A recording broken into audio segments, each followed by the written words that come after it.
welcome back to MPTV. I'm Sydney and I'm so happy to be back and filling you in on this week's makeup news and highlights. And a big thanks to the one and only AJ for killing the last two segments. Stranger Things favorite 11, played by Millie Bobbie Brown, is onto something not so spooky. She has just announced that she will be launching her own makeup line called Florence by Mills, which is named after her great-grandmother. According to MTV, her brand will be catering to teens. She wanted to give them colorful and fun makeup products that won't cause their young skin to break out. Brown explained, "I wanted to come into the space because there was a gap in the market for young people. I could never find anything that I liked to put on my face, and that felt good. I'd take off my makeup and boom, another pimple would appear. There are multiple different products I put on that weren't good for me. Some of those were anti-aging, and I was 10 years old." Millie will also be launching skincare products as well. Her goal is to allow young people to have a good start with their skin and not ruin it with the wrong products. With that being said, the whole makeup line is made with clean ingredients, vegan, cruelty-free, and PETA certified. She also wanted to keep her younger clients' budget in mind, so all the products are ranging from $10 to $34.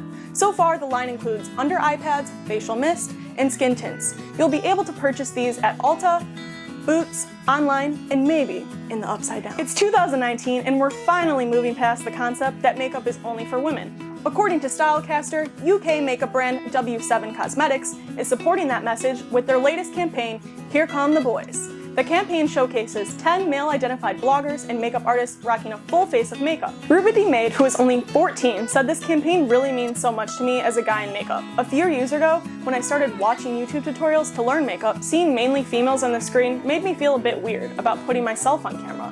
But a few guys I watched at the time were Patrick Starr, Alex Faction, and Manny MUA. Were so amazing and so cool to see. So this campaign is to bring more diversity, to bring more love, and to show how it is okay for guys to wear makeup. Makeup is made to enhance beauty and find creativity without discrimination. According to TechCrunch, YouTube has released a new AR feature called Beauty Try-On. This feature allows viewers to virtually try on makeup as they are watching the videos. While this isn't the first social media app to allow you a try-on experience, this AR feature could lead to a complex system in the future and is said to fit better to your face when trying on products. As of right now, this feature only works from a mobile device when used with the most recent version of the YouTube app.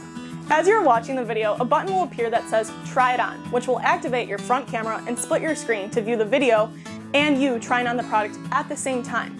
MAC Cosmetics is the first partner for this AR feature, but I'm sure we will see others following right in their suit. YouTube's implementation of this technology is more than just a fun feature, but rather an AR-powered ad campaign.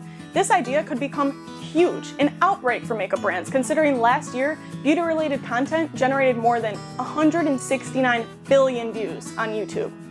Whoa. According to Awards Daily, makeup artist Debbie Zoller needs an Emmy. She has dual nominations this year, which means she has a total of 11 under her belt.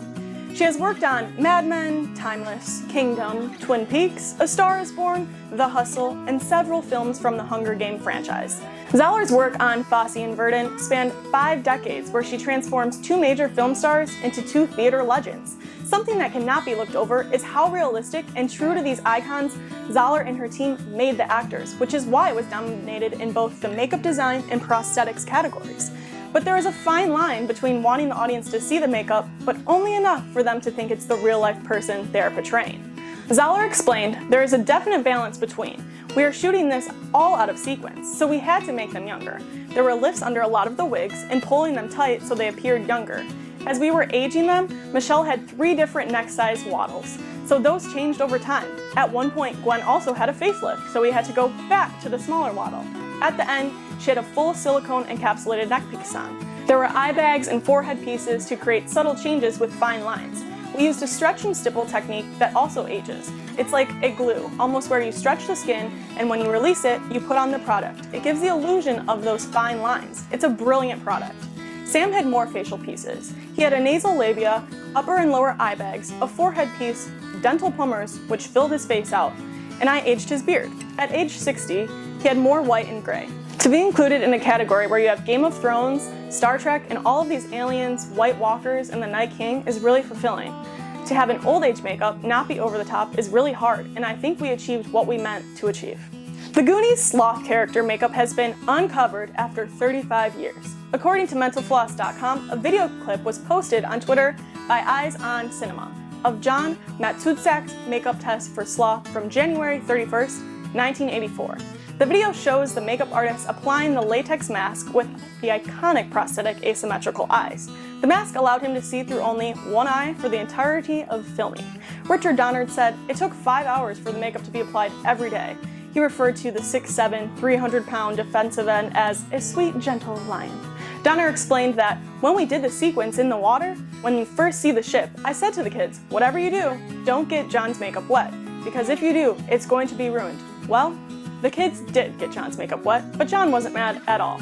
Sadly, John, or should we say the beloved Sloth, passed away in 1989, but he and his iconic Sloth makeup continue to live on because a legend never dies. Age is but a number, especially when we have makeup to help us out. According to Hello Magazine, age-defying Joan Collins is 86 and still being used for famous brand campaigns. Collins appeared in an ad for Charlotte Tilberry's new product, the Airbrush Flawless Foundation.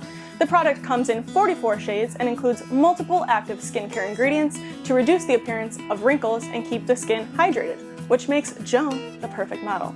If you'd like to try out the new foundation, you can find yourself on a waiting list of over 17,000 people.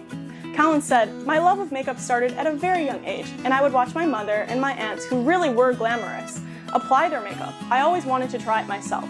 The first piece of makeup I owned was mascara. Well, it's a good thing this product launched August 22nd, and apparently is perfect for making the most glamorous feel like they're 20 again." Long Beach Comic-Con is coming up, and it's going to be from August 31st to September 1st. And guess who's going to be there? Us!